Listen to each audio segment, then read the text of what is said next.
So guys, the WNBA have been talking about their most viral moment of the year. Obviously, number 5 most viral moment was I don't remember this happening. The number 6 most viral moment was I don't remember. Sorry, Jesus, I don't remember this happening. I actually mean this when I say this. I covered this league for a living. I don't remember this happening. The only viral Kelsey Plum thing was when she too small Angel Reese and the Centel post about she could barely put weight on one leg, moving cautiously and clearly limited. What followed against Paige Bueckers, however, went far beyond an ordinary matchup. It turned into a moment that stunned viewers and forced a serious re-evaluation of expectations across the league. The footage spread fast, especially after the WNBA itself shared it, an unexpected move given how carefully the league usually shapes its public narrative. This was not simply a victory on the stat sheet. It was a commanding performance that disrupted long-held assumptions and challenged the image of the league's most celebrated star. Any lingering debate about who truly holds the upper hand at the highest level was effectively settled on that floor. One player seized control of the moment and flipped the storyline in real time. The result was a performance so decisive that it left analysts, fans, and commentators momentarily at a loss for words, marking a defining chapter that will be referenced for years to come. Was Stud Buds. To be fair, Stud Buds at All-Star Weekend is absolutely belongs high. But I'm actually shocked that, first of all, this was higher, this was more important, but the WNBA actually posted this.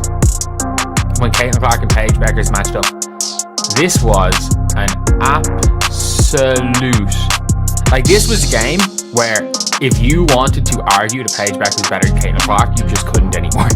This was like Caitlin was on one leg and she was taking the piss. She stole the ball 4 times off Paige. She blocked JJ Quinterly. An athlete who looks limited by injury, yet still manages to take the ball away from her primary matchup 4 separate times.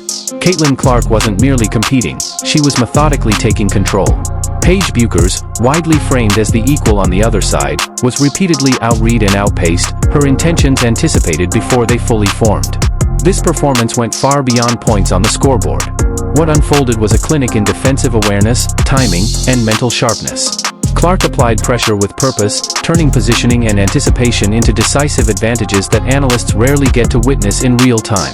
Recently surfaced game footage, unexpectedly candid and revealing, highlighted just how deliberate and calculated her approach was on every possession. The result stunned observers who had predicted a tight duel.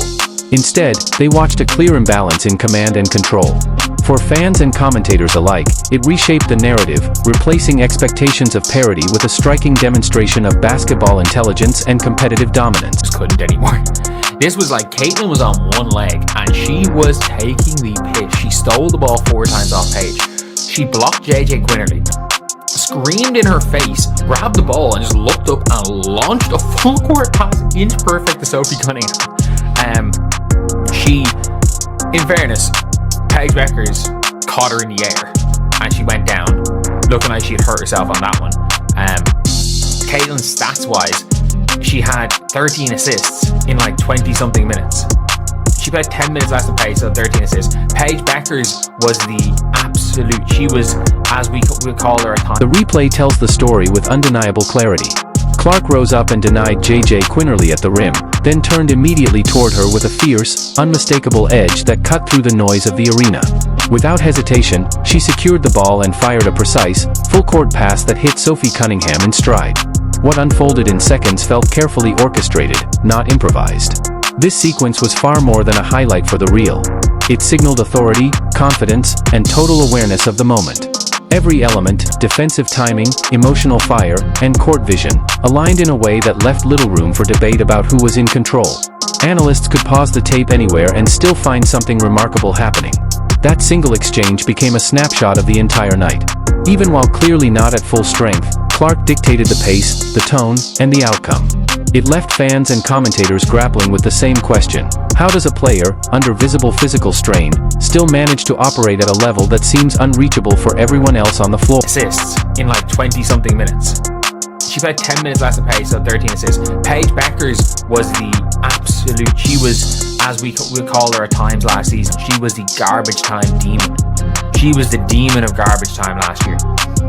When it was a blowout, Paige Bueckers started cooking. When it was game over, Paige Bueckers started cooking at the end of that game to get her 20-something points. But it was like by the time Caitlin Clark had checked out of the game, Caitlin Clark had more points.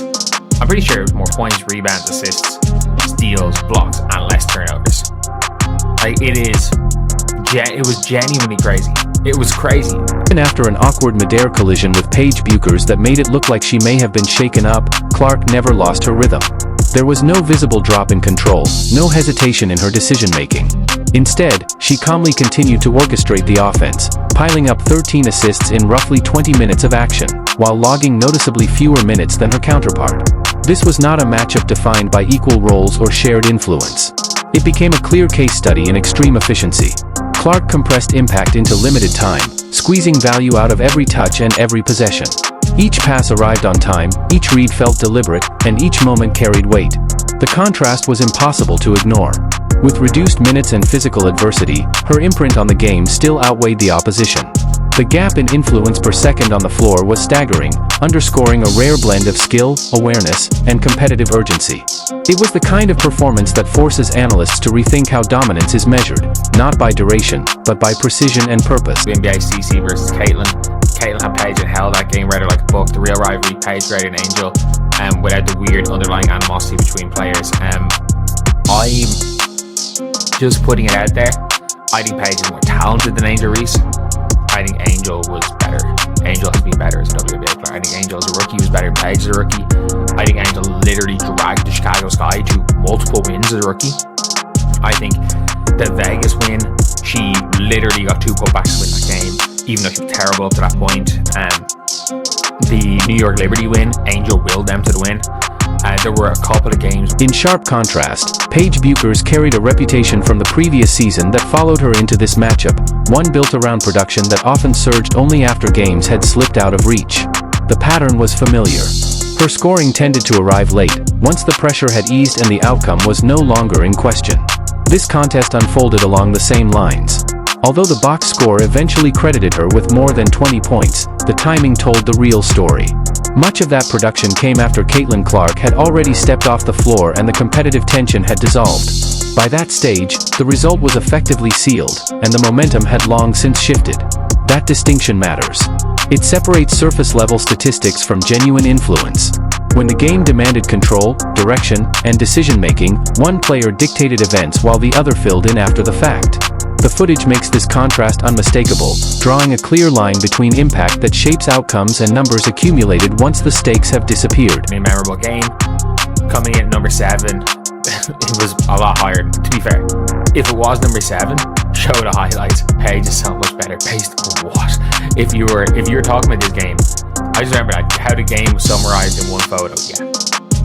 Yeah. How the game summarized in one photo. That was basically it. The rivalry the league wants. They have grown, bless their hearts. Aaliyah Boston, AZ Bud, 4 steals and 13 assists on one leg. Like, she stripped Paige 4 times, and that was the funniest thing. Is I was talking about turnovers, and like, Paige had more turnovers than Caitlin that game. Box score from that much-discussed showdown delivers an even clearer verdict. Across every major category, scoring, rebounding, playmaking, defensive takeaways, and shot protection, Clark finished ahead. Just as telling, she did it while protecting the ball more carefully, recording fewer turnovers than Paige Bueckers. This wasn't a narrow edge or a single category win, it was control from top to bottom. From an analytical standpoint, this was a complete statistical sweep. Impact showed up everywhere the game can be measured, revealing dominance that extended far beyond highlight moments. Each column reinforced the same conclusion, leaving little ambiguity about who shaped the contest from start to finish. Numbers, unlike narratives, don't bend to opinion. For anyone attempting to argue that Paige outperformed Caitlin in this matchup, the evidence collapses under scrutiny. The data is decisive and unrelenting. This performance didn't just win a game, it reset the conversation entirely, locking in a defining example of all-around superiority that will be referenced long after the final buzzer. I don't think Paige Bueckers thinks that.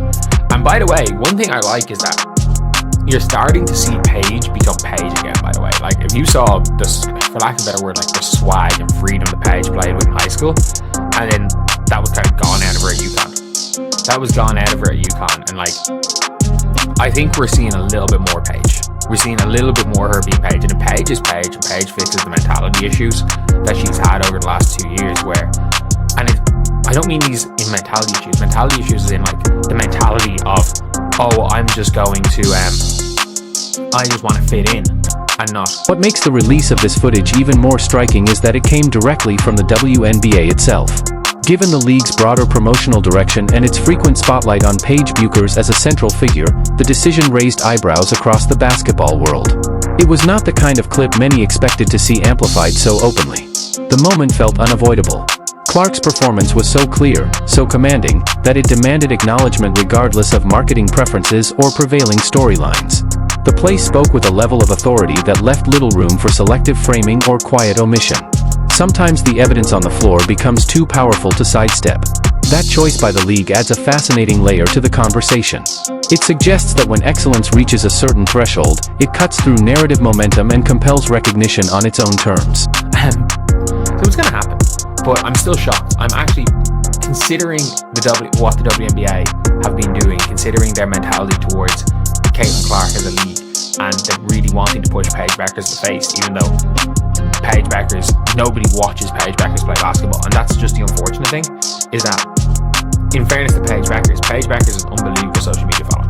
She actually does. She's an unbelievable social media following, and the TikTok people love making their edits of Paige Bueckers because they have these weird parasocial relationships with her and AZ Foot.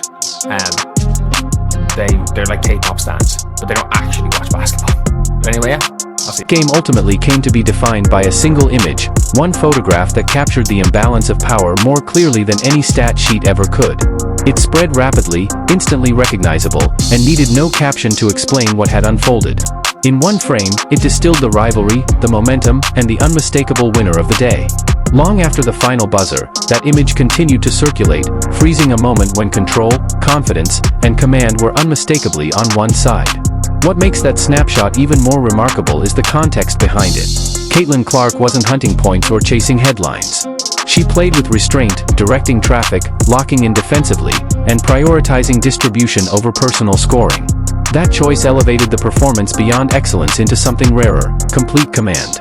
Dominating a high-level matchup without needing to assert yourself offensively speaks to a level of basketball intelligence that few players ever reach. That contrast became sharper when viewed alongside Paige Bueckers' approach.